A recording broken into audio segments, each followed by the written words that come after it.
So what's up guys? Tayo ngayon ay magluluto ng pusit, no? Ito.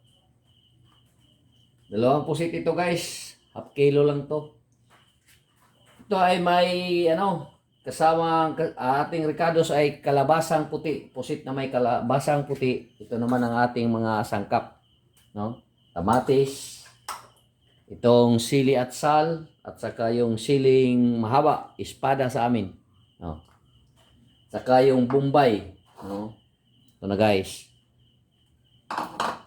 So, susundan niyo ako guys, paano lulutuin ito. Iba't ibang klase yung pagluluto natin sa isa't isa, no? Ito na nga, yung sili, espada, at saka luya, at yung may dito ahos o bawang at luya, bell pepper, at saka yung mahabang sili para medyo maanghang. At ito guys, ang magdadala ng anghang talaga. So sana susundan nyo ako guys hanggang sa dulo, hanggang sa pagtapos. Sasamahan nyo ako sa pagluluto. Ito na guys, ang gagawin natin guys, hiwain natin muna itong yung kalbasang puti. Ito ang ating uunahin.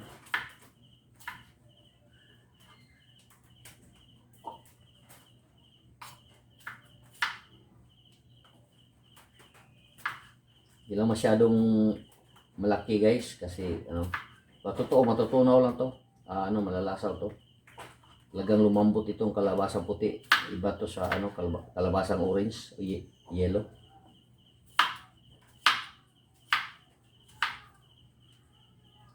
So parang ganun lang.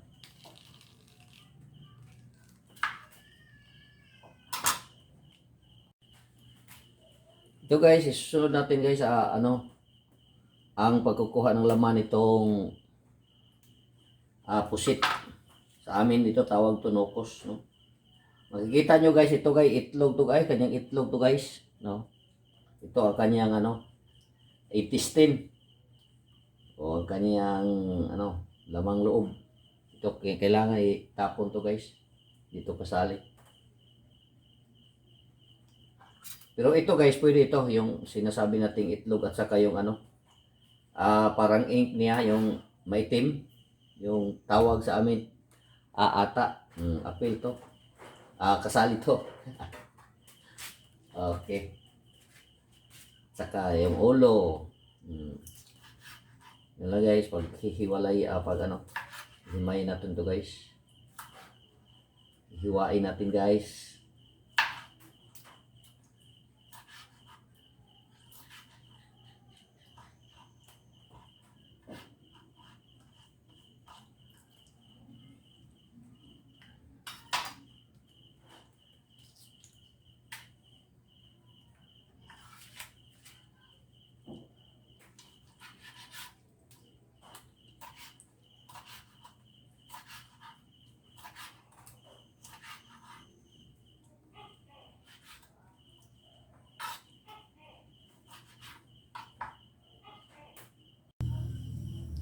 Okay guys, naprepara na natin ang lahat, no? Nandiyan ang ating mga ingredients. So susunod natin ang pag-preheat preheat sa ating pagpapainit ng ating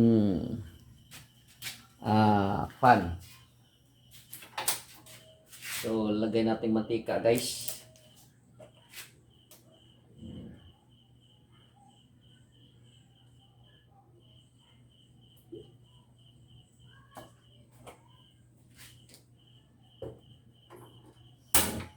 Mainit na to guys, kanina.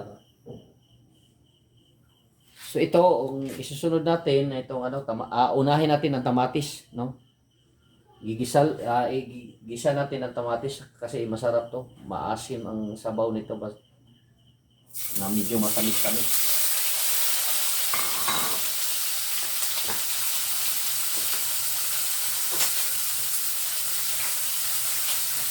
Guys,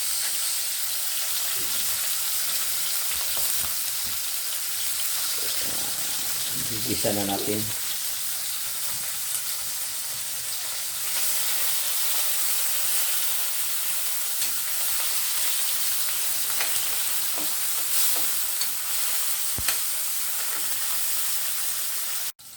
Guys, tamang-tama na to guys, yung kamatis natin guys. Oh. Igisa na siya guys, lumambot na talaga. Transfer na natin to guys dito sa anong sisidla natin.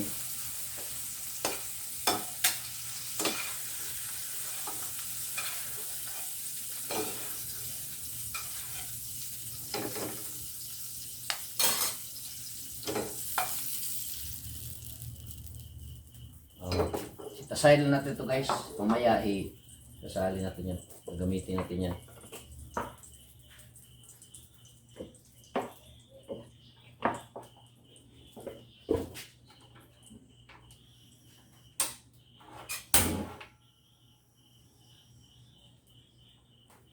So ngayon, ang ating isahin naman ay itong bawang. Ito yung bawang guys, nasa ilalim ng sili. Ito guys.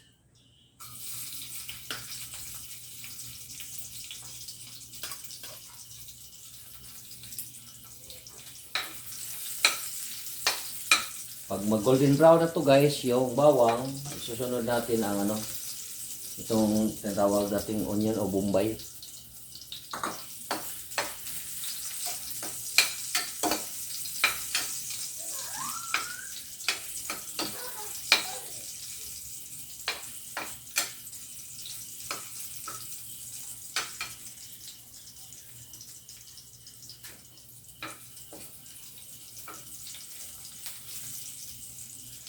So guys, bumabango na ang bawang guys. Ibig sabihin, malapit na tong mag golden brown.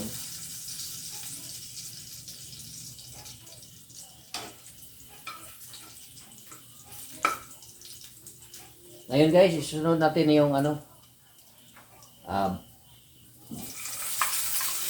onions.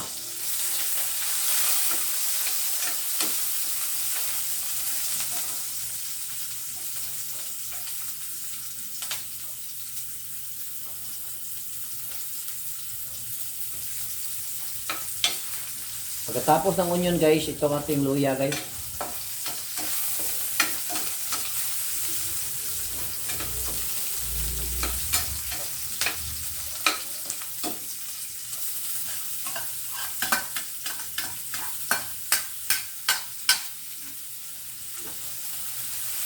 Ito na guys, ang ating luya.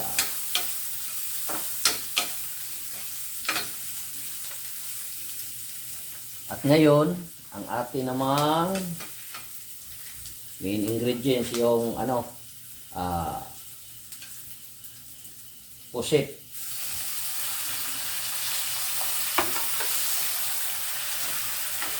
Yan guys, ang ating pusit. Sarap to guys, matamis-tamis. Maanghang at medyo maasim dahil sa luya at tamatis.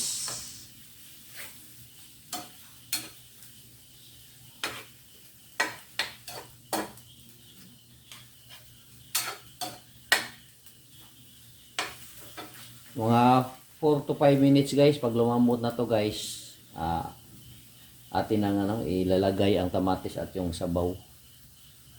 So guys, lalagyan natin ng asin guys. Medyo konti lang kasi may timpla na talaga tong pusit. Medyo maalat siya.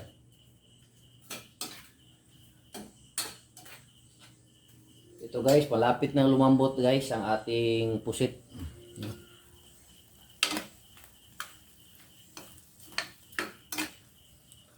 Then isusunod natin guys yung soy sauce.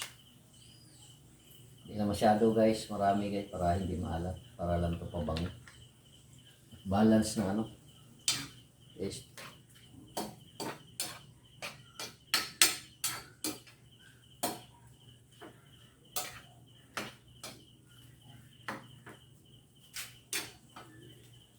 At ito na guys, yung ating kamatis kanina guys, na ginisa. Isunod natin.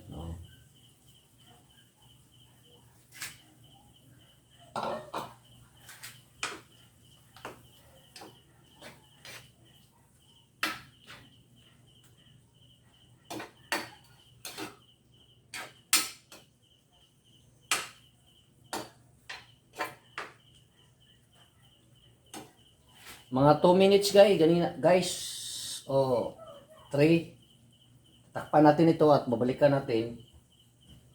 Tamang-tama na paglambot na, ilalagay na natin ang ibang Ricardo, itong kalabasang puti at ang ating ibang ingredients. Ito na guys, lumambot na guys, maitim na.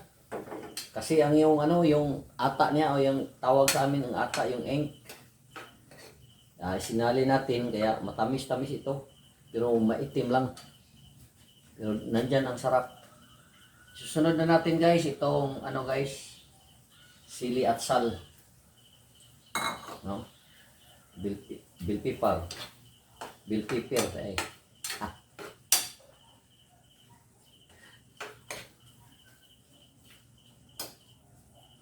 At saka ito, yung puting kalabasa. Okay.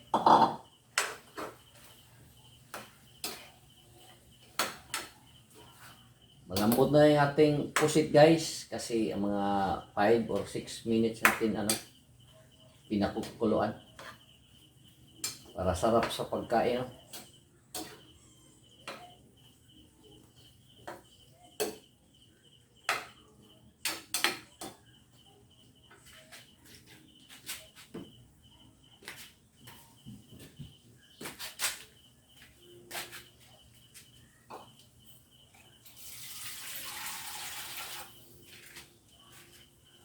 Lagyan natin ng tubig guys.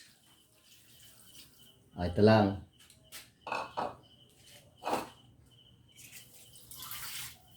Dalawang baso guys. Sa kalahating kilo ng kalabasa at kalahating kilo ng nukos or pusit.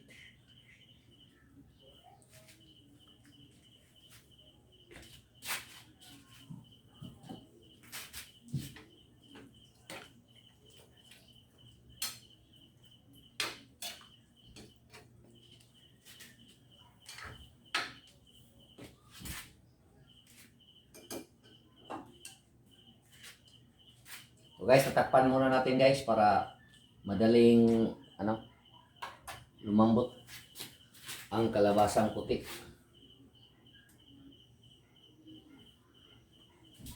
Ihintayin lang natin guys mga 2 hanggang 3 minuto. What's up guys? Ito na guys. 2 minuto na guys ang nakalipas ng ating salang itong kalabasang puti. Hindi na nakita ang kalabasang puti guys, umitim na rin. Pero yan ang masarap guys pag sinasali mo yung ang kanyang yung ink na o ata ang tawag yun sa amin. Parang dipinsa niya pag may kalaban ng isang pusit, pagbuga siya ng maitim. So yung maitim na sinasabi natin guys, ito ang masarap. Ito.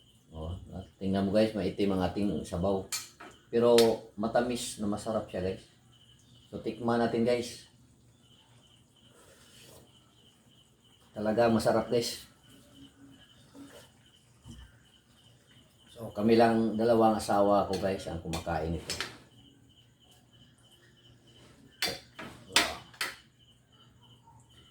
Hintayin natin guys mga 3 minutes siguro. Tatakpan natin ulit. Mga 3 minutes ating babalikan. Sigurado na ako na malambot na ito. At kakainin natin guys. So bago ang lahat guys, pasalamat tayo ng Panginoon Diyos na nandito na ito. May hapunan naman tayo, may ulam natin sa hapunan. So guys, tatakpan ko to guys, mga 3 minutes. Babalikan ko to. Pwede na tong lalatakan.